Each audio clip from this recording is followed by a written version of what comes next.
शिवसेना उद्धव बाळासाहेब ठाकरे पक्षातल्या 6 खासदार फुटल्यानंतर आता राजकीय वातावरण चांगलंच तापलंय। वाशिम, हिंगोली, परभणी आणि बीडमध्ये शिवसैनिक आक्रमक झाल्याचं पाहायला मिळालं। फुटीर खासदारांविरोधात शिवसैनिकांनी यावेळी जोरदार घोषणाबाजी केली, त्यांच्या प्रतिकात्मक पुतळ्याचं दहन केलं। वाशिम, बीड, हिंगोली आणि परभणी या ठिकाणची आपण दृश्य पाहतोय। फुटीर खासदारांविरोधात शिवसैनिक आक्रमक झाले, जोरदार घोषणाबाजी केली। काही फलक त्यांच्या हातामध्ये होते, तर काही ठिकाणी जोडेमारो आंदोलन करण्यात आलं, काही ठिकाणी पुतळे जाळण्यात आले, जोरदार घोषणाबाजी करण्यात आली।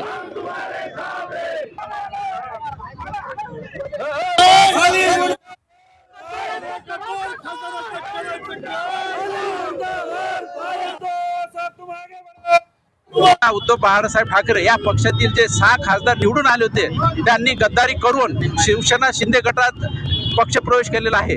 ही जी घटना आहे ही फक्त महाराष्ट्रासाठीच नाही तर हे लोकशाहीसाठी पण घातक ठरलेली आहे।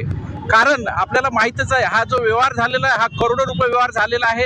आंदोलन आम्ही याच्या संदर्भात केलेलं आहे की जे गद्दार खासदार संजय देशमुख आज शिंदे गटात त्याचं विलिनीकरण होणार झालेलं आहे। त्यामुळे आज आम्ही शिवसेना वाशिम जिल्ह्याच्या वतीने, शिवसेना महिला आघाडी, युवती सेना, युवा सेनेच्या वतीने आज आम्ही त्यांना जोडमारो आंदोलन केलेलं आहे। 18 पगड जातीतल्या सर्व जातीवासियांनी यांना निवडून दिलेलं आहे आणि एवढी 1 लाखाच्या वर मतदान याला न ओळखता या अशा माणसानं हे कृत्य केलेलं आहे। यांनी राजीनामा द्यावा आणि नंतर दुसऱ्या पक्षात पदार्पण करावे अशी आमची सगळ्या शिवसैनिकांची मागणी आहे।